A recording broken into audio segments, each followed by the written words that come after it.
Will our plucky yet careless hero fall forever through those unknown skies? Will he discover the identity of the brutal thief commanding the army of the Menkth?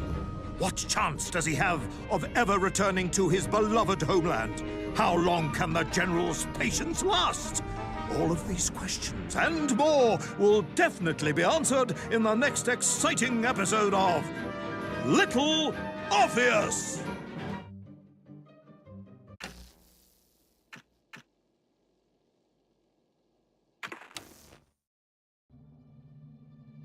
I plummeted down through that weird sky towards a great turbulent ocean that roared and swelled. A ferocious sea that offered no hope of survival. I thought of home and wept, unaware that in an instant, my fortunes would be changed by an event so bizarre, I almost hesitate to tell you. And it happened like this.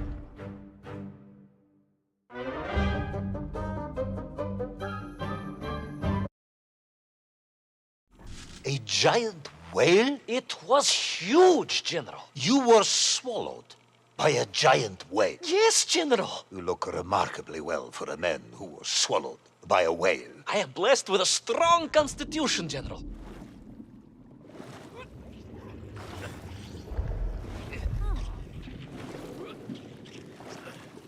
And I assume you are now going to tell me how you managed to escape from the belly of this giant whale. Naturally, General. And I must say, it really was a fascinating glimpse into the interior life of one of our world's most magnificent beasts.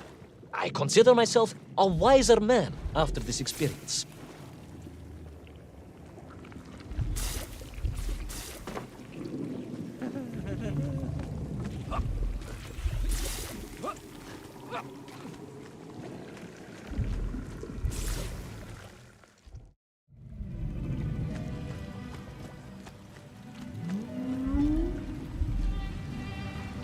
It was an extraordinary place, General.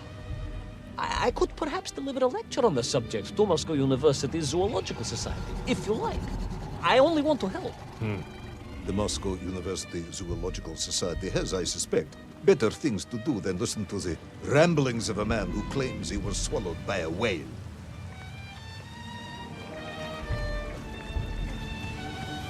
That is a shame, General. People can be so closed-minded. I, on the other hand, have little choice but to hear you out. For your own sake, Ivan Ivanovich, I must urge you to be brief. Absolutely, General. I will tell you directly of my miraculous escape from the belly of the whale. You simply won't believe what happened next. That is becoming a dangerously overused phrase, comrade.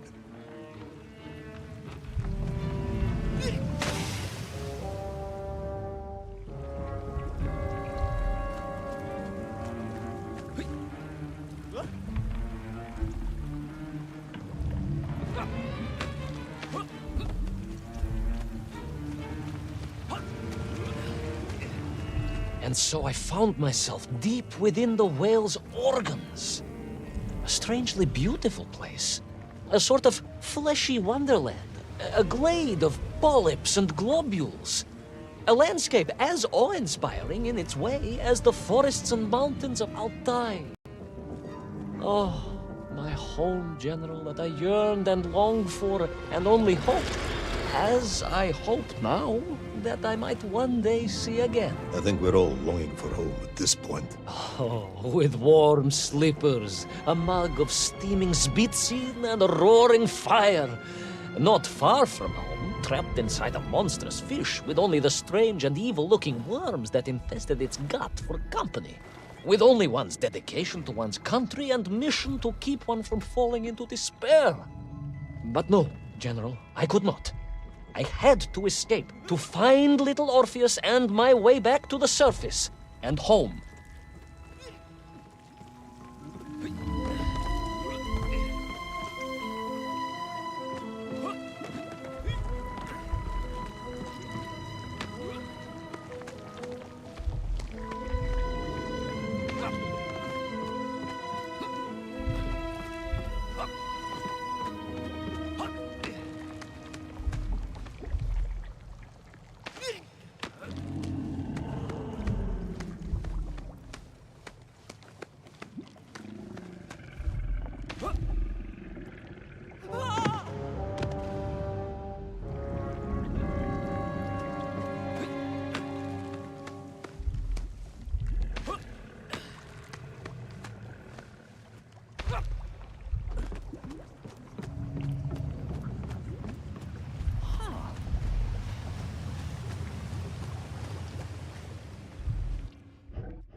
yourself, living inside the whale. Oh, they were horrid things, those worms, General.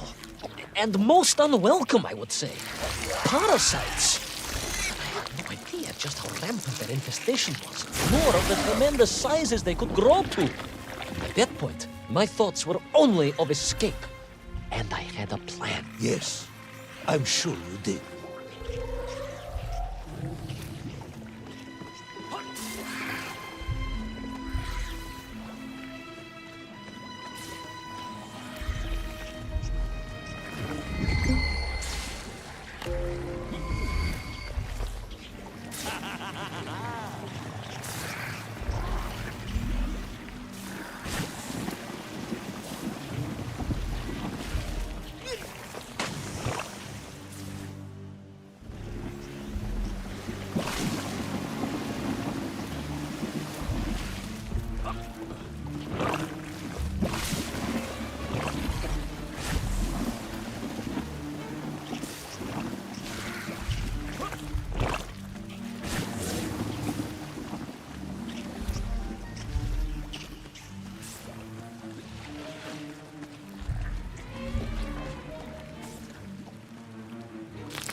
These worms, they made your Nivirayatni whale sick. Wherever they attached themselves, the flesh began to turn gray and die. It was a truly distressing sight. And I resolved myself to assist the whale by removing the leeches wherever I could find them during my escape.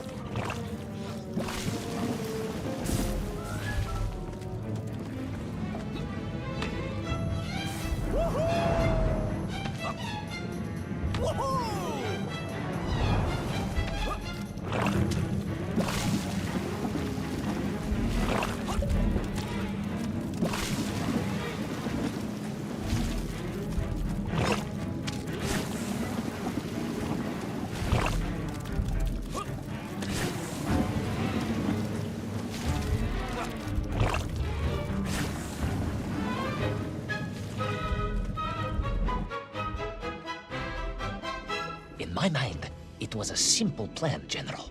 I would climb up through the whale's throat into its mouth, then wait until it opened it to feed and swim out. Ah, yes. Brilliant, Ivan Ivanovich. Only one or two minor flaws with it. For example, did it not occur to you that the whale will likely be deep underwater when it ate? Вы правы, General, but I am a strong swimmer. As a child, my parents would take us to holiday near Irkutsk, where we took constitutionals in the waters of Lake Baikal. In fact, my mother often called me her маленький морской котик.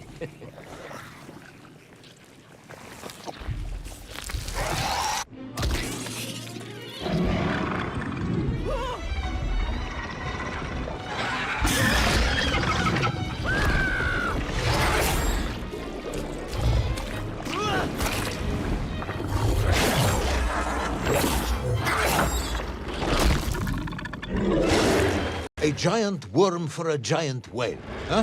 At the risk of repeating myself, it was huge, General. The Moscow University Zoological Society may be interested after all.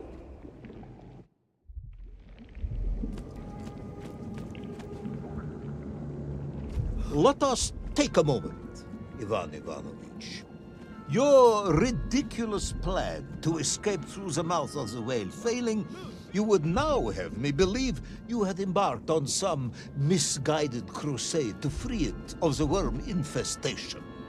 To what end, exactly? When one suffers, we all suffer, General.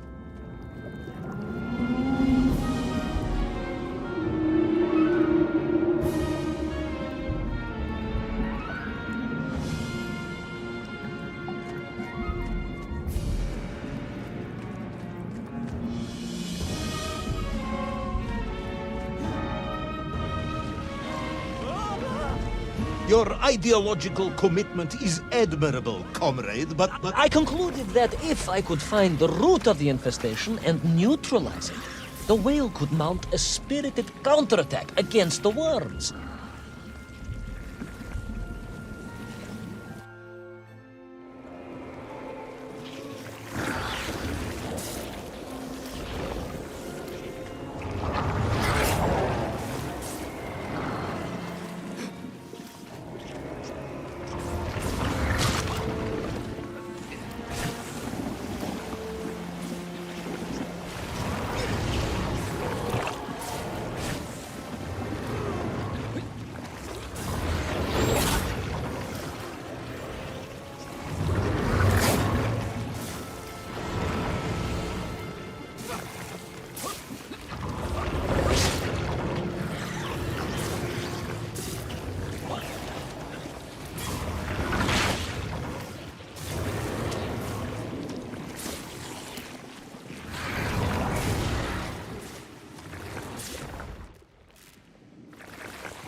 And then, victorious, the whale would surface to expel the remaining poisonous muck and slime from its body.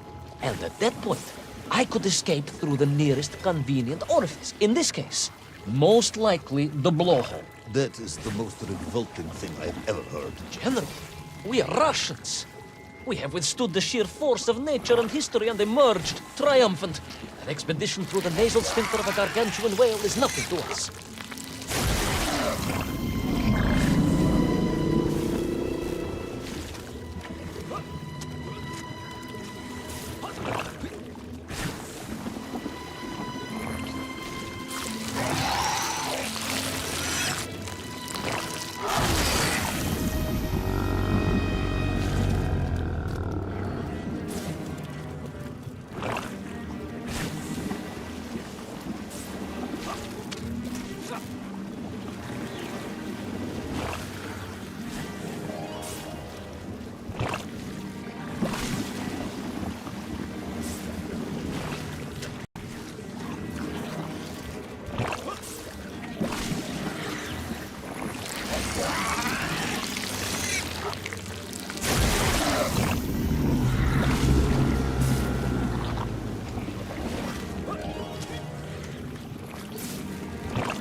I suppose you would have me believe that the whale was grateful to you. Well, General, that would be presumptuous.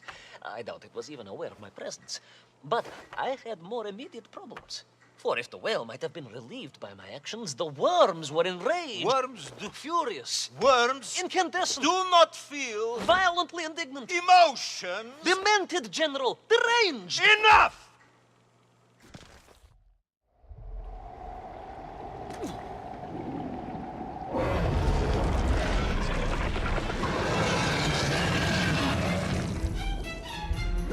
Where is little Orpheus?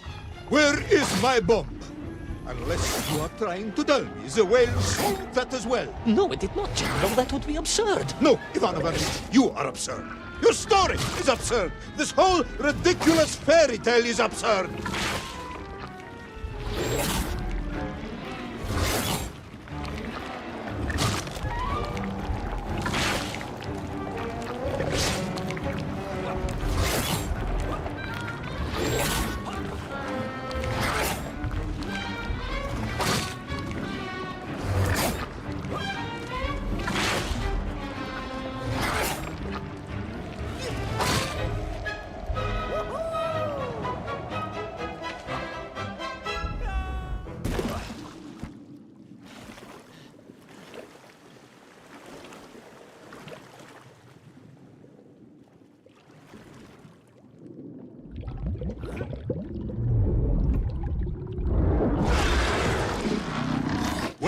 our brave yet foolhardy hero escape the furious worm?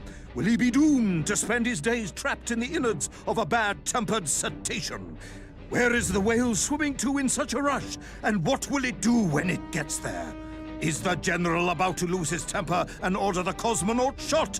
All of these questions and more must surely be answered in the next exciting episode of Little Orpheus!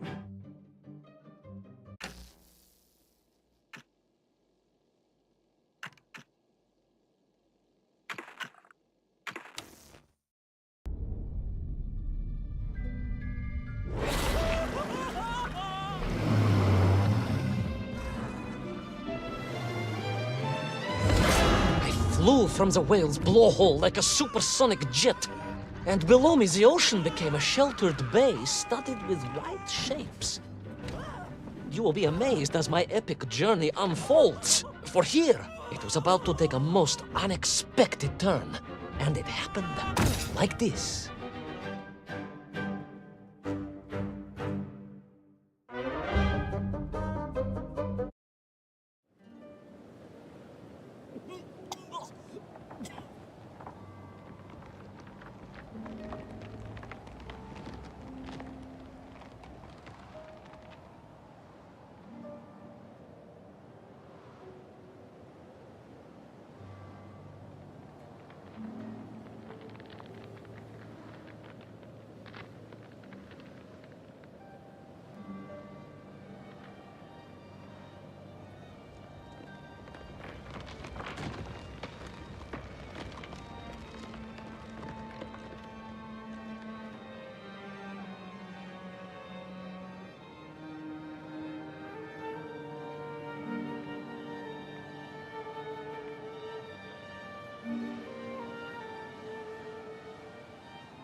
It was a beautiful but deadly wasteland.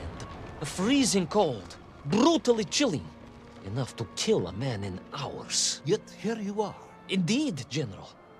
An impoverished childhood playing in the streets of Omsk during those bitter winters had made me hardy. I thought you said you grew up in Altai. Ah, General, the life of a poor toy maker's family.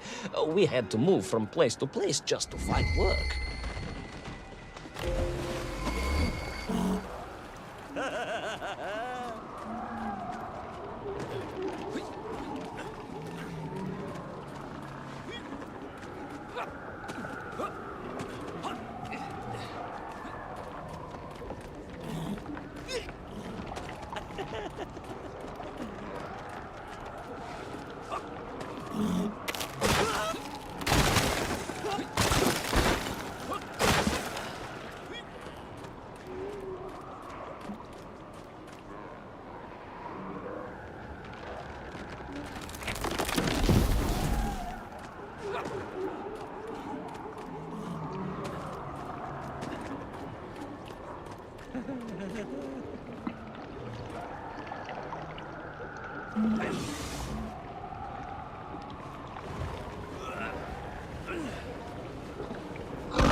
Sanikov land, eh?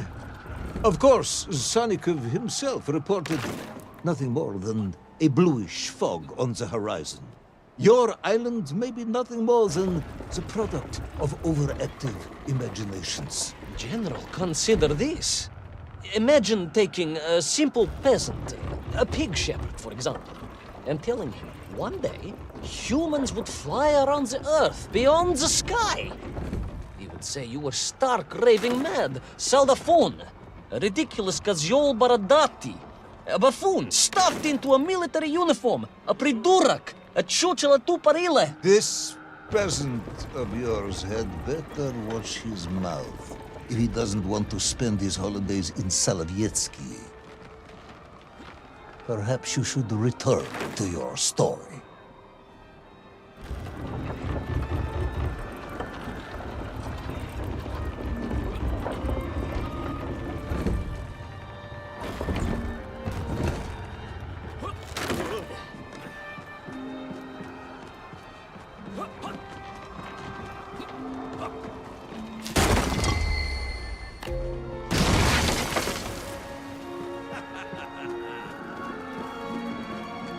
There in the cliff, I could not believe it. A hairy elephant, trapped and frozen in the ice. A mammoth? No, General, a hairy elephant. Who would think such a thing could be?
Trudged onwards through the blizzard, one foot grimly in front of the other, blinded by the snow, my nose becoming quite blue, my thoughts of home crushed under the weight of the plummeting temperature. I am bored, Ivan Ivanovich, and sick to my teeth of listening to this rubbish.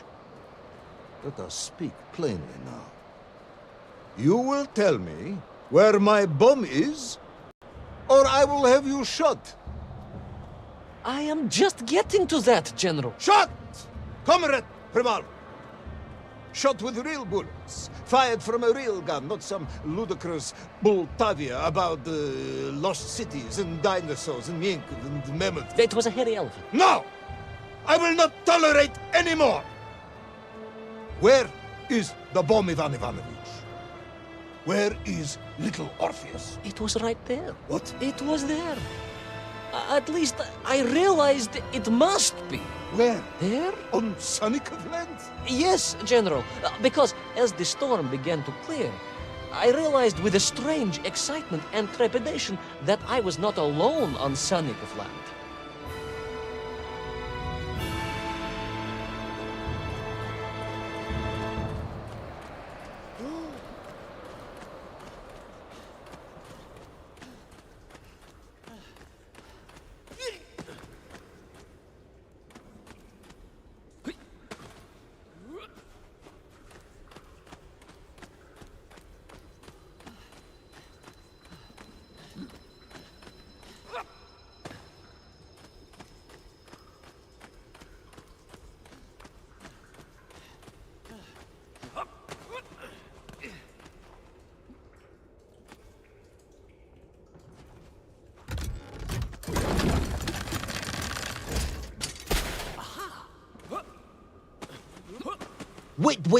Wait.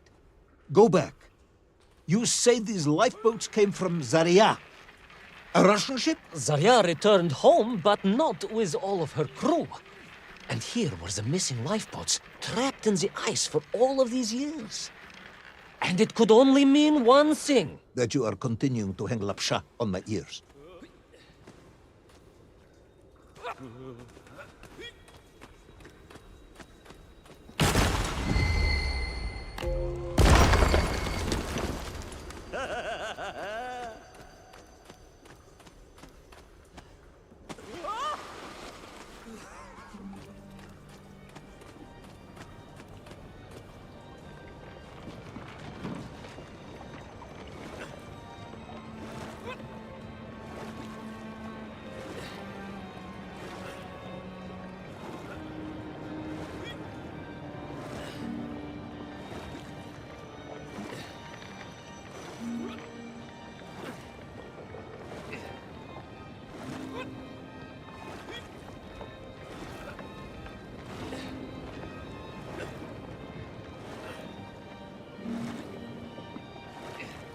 Baron Edward von Toll. Of course, I remember reading about his tragic expedition at school. We were taught he had died a hero's death out on the icy wastes, searching for Sonikov land. Yet what if, in doing so, he had sailed accidentally into the interior, deep below the crust of the world? A fellow citizen of the surface. I had to try and find him.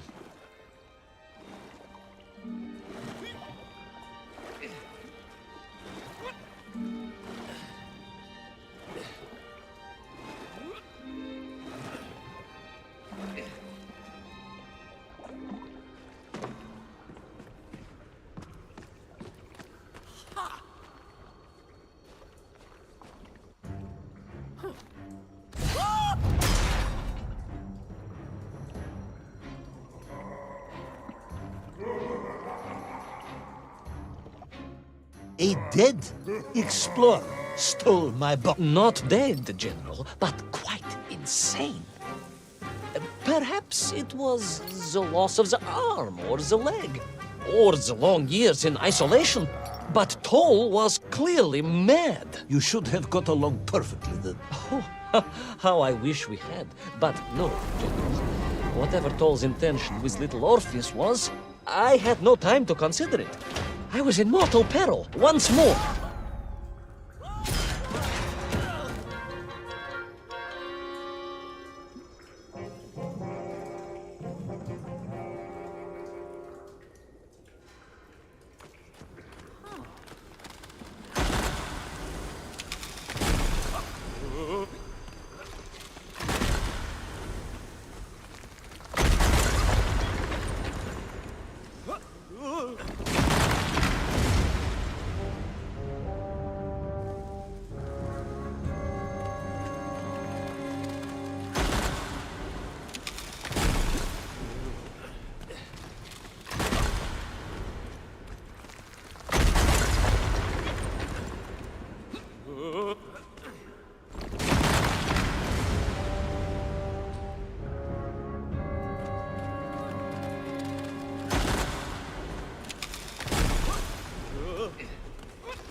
So, you believe that Tol had somehow enslaved the Menkiv and bent them to his will? I do, General. It was obvious. Why else would they serve him? And how else could they be so different from their free comrades? These odd helmets they wore, it was the science of our times. No doubt about it. Although fused with some strange crystal technology I could not recognize. To be honest with you, it didn't seem appropriate to stop and ask them.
This Tol, you say he was an explorer? Yes, General, he was. He vanished some 60 years ago. I remember the story well. And you say he stole little Orpheus? To get home, General. To get home. I think he must have thought he could use the atomic bomb to blast his way back to the surface.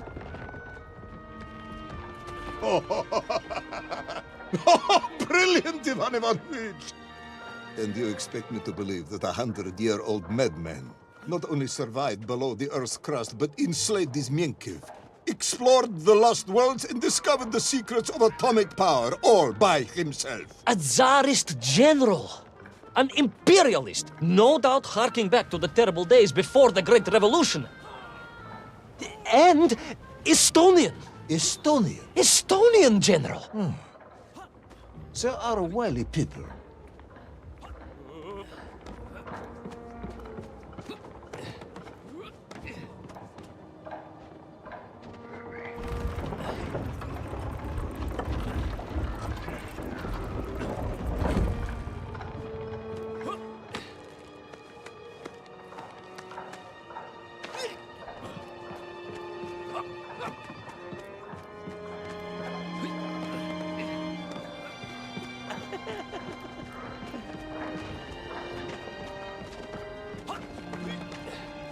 The slave mines stretched away into the distance, and I sometimes wondered if I would ever find my way out.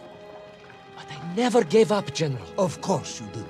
You are a hero, Ivan Ivanovich. No, General, no, I am no hero. I am a simple toymaker's son from Tomsk. Omsk. General? Omsk. You said Tomsk. I said Omsk. You said Tomsk. General, I think I am well aware of the city of my birth. Perhaps all the moving around as a child confused you.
On we flew, across the deserted, frozen plateau.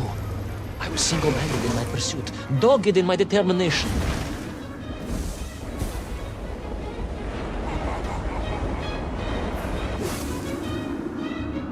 I would take back little Orpheus and prevent Toll from detonating the bomb. Ah, you are as humble as ever, Tavarish. Well, General, you are a great military leader, a great strategist, whereas I am simply the humble son of a watch toy maker, and driven by patriotic fever, with no regard for my own safety. I rushed blindly on.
Will our courageous yet unfortunate hero drown in the depths of an inhospitable frozen sea?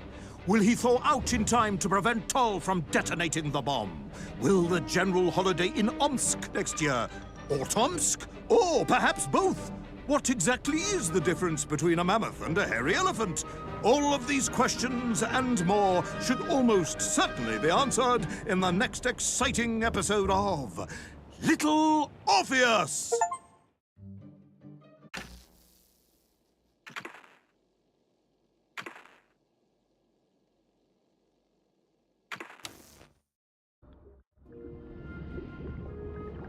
I thought I was doomed.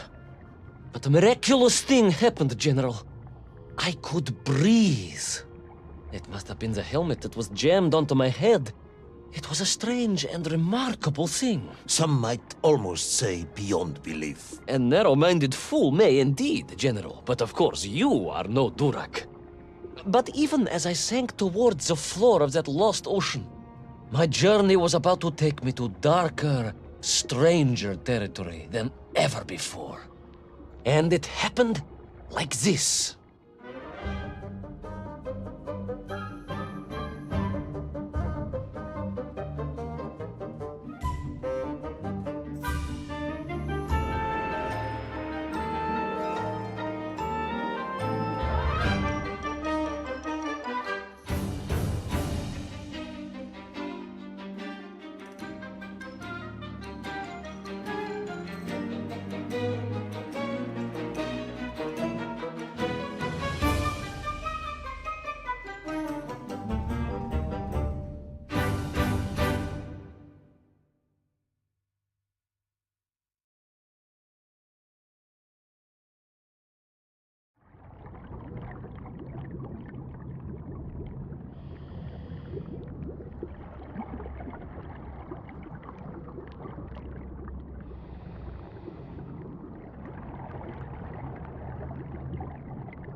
Let me see if I have this correctly. After narrowly failing to apprehend the mad missing explorer Toll and recapture my atomic bomb in your giant snowball, you fell through thin ice and sank to the bottom of a subterranean ocean, discovering along the way that the mind control helmet you had accidentally wedged onto your head enabled you to breathe underwater and resume your pursuit across the seabed.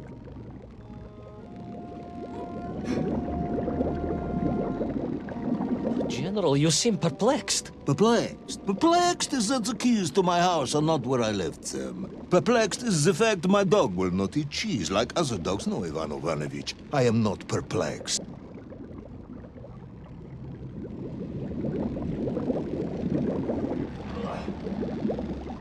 Intrigued, then, perhaps? I'm not sure intrigued is the correct term either. Enraged at being taken for a simpleton? Now that, perhaps, is a better way of describing my current state of mind.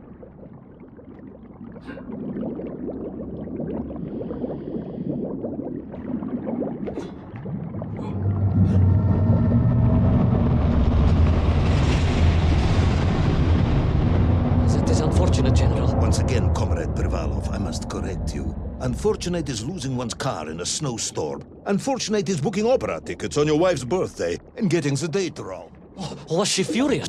That is not the issue! Furious. However, now that is a good word. I could speak with your wife. Would that help? I could always have a word with her if you like. I could always have you shot. You could, but I suspect she would appreciate the gesture less.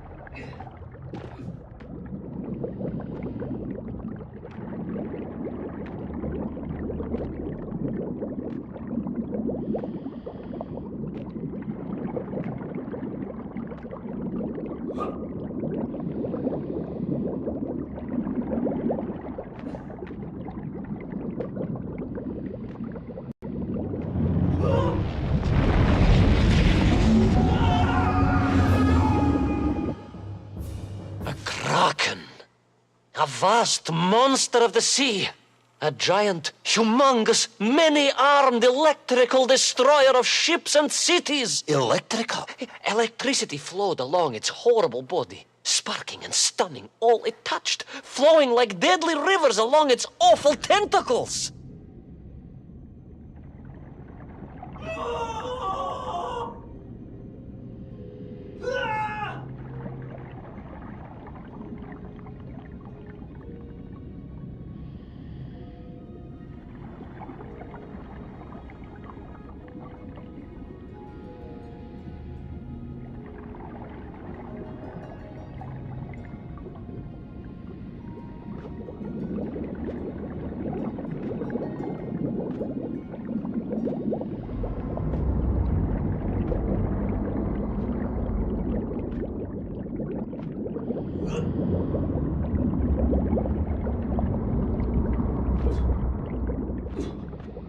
A sobering discovery.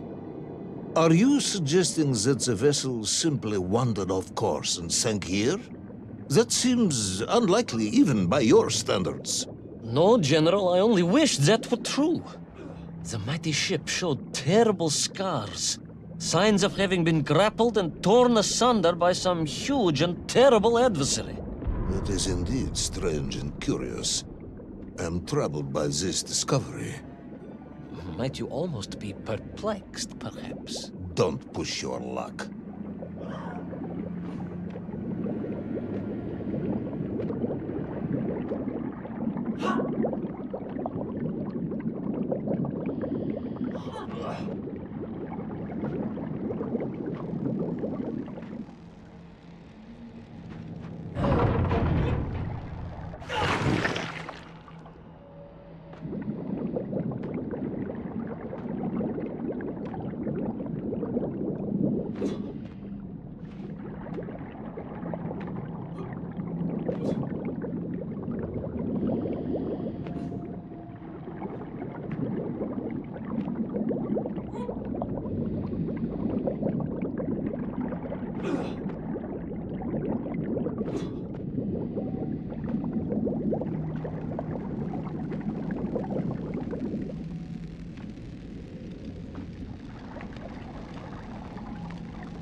I was stationed at Sydney Ostrif some years ago.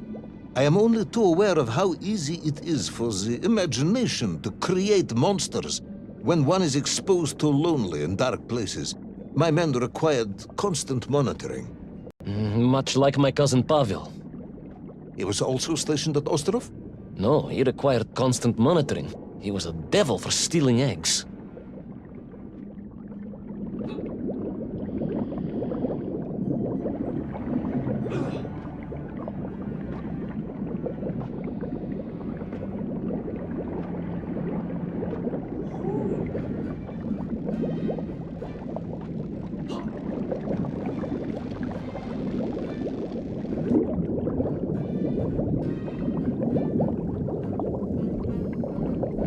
I was referring to the fear that something is lurking in the darkness. Something strange, brutish, and ill-intentioned. Again, that sounds much like my cousin Pavel.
I was being hunted. There was no doubt about it, and escape was all I could think about. Naturally.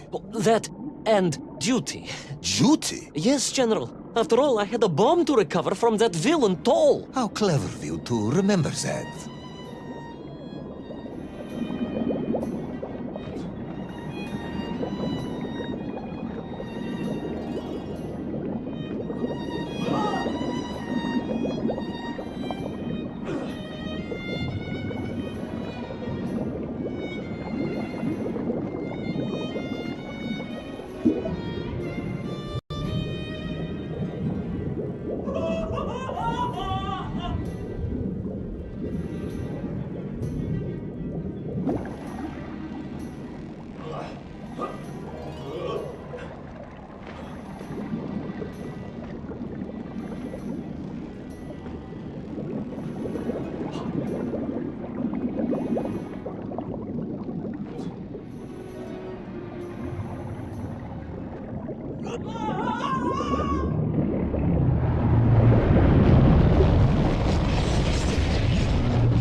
But first, there was the issue of escape. Escape from a dreadful, grasping creature that consumed all it could reach, dragging anything that wandered within its... But first, there was the issue of escape. Escape from a dreadful, grasping creature that consumed all it could reach, dragging anything that wandered within its clutches to a miserable doom. A hoarder of useless trophies and stolen goods. Once again, Tavarish, I suspect you are pursuing a somewhat tortuous metaphor for capitalism, in the misguided hope of appealing to my political ideals.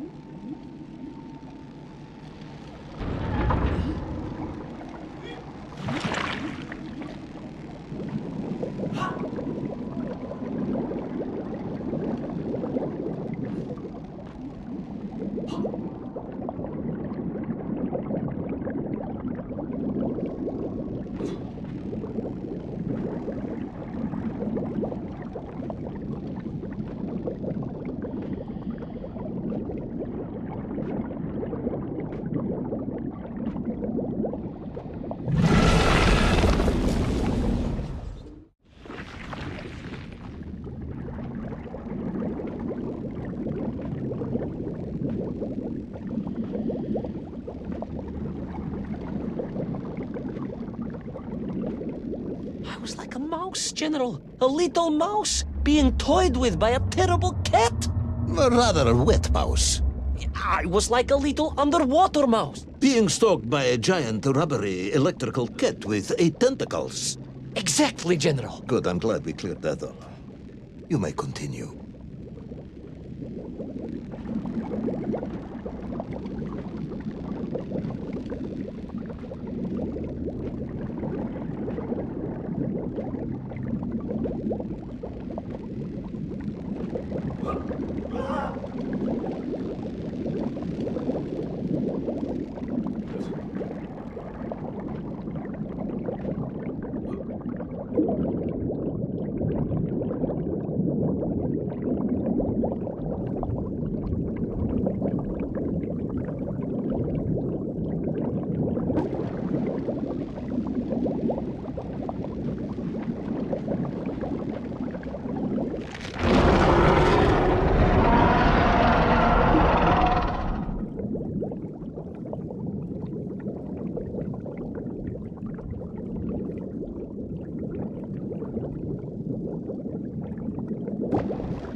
Submarines. You didn't mention submarines before. Didn't I? Why? No, Navernia, General, of course. Submarines. Millions of them. Several, at least.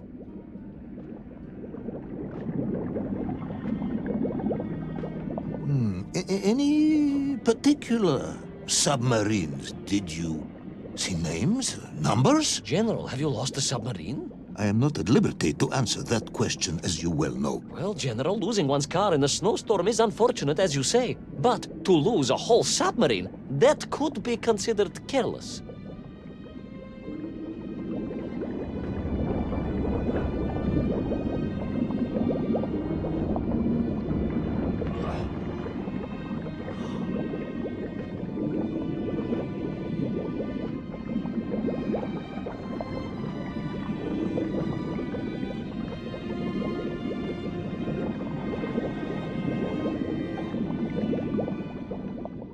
And you are certain it was M256? Well, that was painted on the hull, so I can only assume so. I think I know where this dismal story is going next.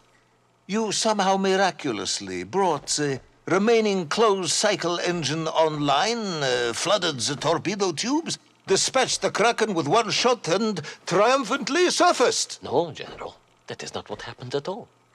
I did indeed make my way to the torpedo tubes, but for a very different purpose. After all, history has taught us that atomic power is not to be toyed with. Much like tired, impatient generals, perhaps. Particularly the perplexed ones. Indeed, General. Or like dogs that will eat no cheese.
Will our determined yet disorientated hero end his days as socialist sushi? Will his daring exploits be cut tragically short by vengeful calamari? Will the general's wife ever forgive him for missing Ruslan and Lyudmila? And just how many eggs did Pavel steal, and where did he keep them? All of these questions and more may or may not be answered in the next exciting episode of Little Orpheus!